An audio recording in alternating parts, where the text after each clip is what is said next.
Tonight, we begin with the developing story of the abduction of Kenyan activists Bobi Njagi and Nicholas Oyoo in Kampala, Uganda. 5 days after their disappearance, Ugandan authorities have yet to reveal their whereabouts, despite formal requests from Kenyan officials. In Mombasa, activists are describing the silence as deafening and are urging Parliament and members of the East African Legislative Assembly to intervene. Meanwhile, in Kampala, a team of lawyers is preparing to file a habeas corpus on Monday to force authorities to produce the two who had traveled to Uganda to support opposition presidential candidate Bobi Wine. Gatete Njagi has more. 5 days after their daring abduction in broad daylight in Kireka, Kampala, the whereabouts of Bobi Njagi and Nicholas Oyoo remain a mystery.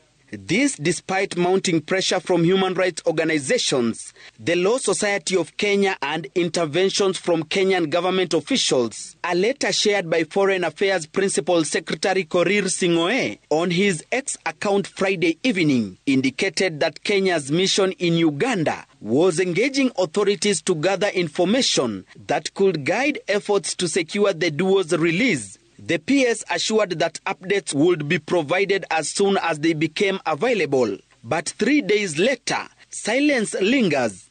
No new details have emerged, and the ministry has remained quiet. Africa moja, Africa huru. Africa. A silence that activists warn should worry all Kenyans, as they call on leaders to raise their voices and press for the safe return of the two. Tunaambia Mdavadi, the backstop with him.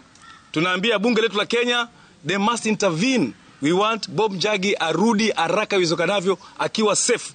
Vile vile tumeona kumekuwa na illegal rendition. Wakenya wakichukuliwa hapa hata 2010, Wakenya wakipelekwa Uganda. Na serikali iko pale. We are calling upon our comrades and the citizens of Uganda to make sure that you sustain the pressure on your government until our comrades are released. Should there be any offense or allegations of any offense against them, let those Kenyans be tried in Kenya. We have no trust in the justice process of Uganda, given how they have handled the case of Besiji. Oyoo's sister Benta Ochieng, in an emotional post on her Facebook page, says the ordeal has left the family heartbroken and sleepless. She describes her brother as a selfless man who always sacrifices for others and holds on to hope that he will soon return home safely.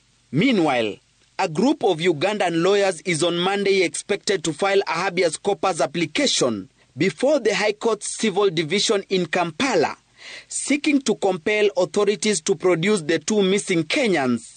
Njagi and Oyoo had traveled to Uganda to support NUP presidential candidate Bobi Wine ahead of the 2026 elections. Viva, viva Bobi Njagi. Gatete Njagi, Citizen TV, Nairobi.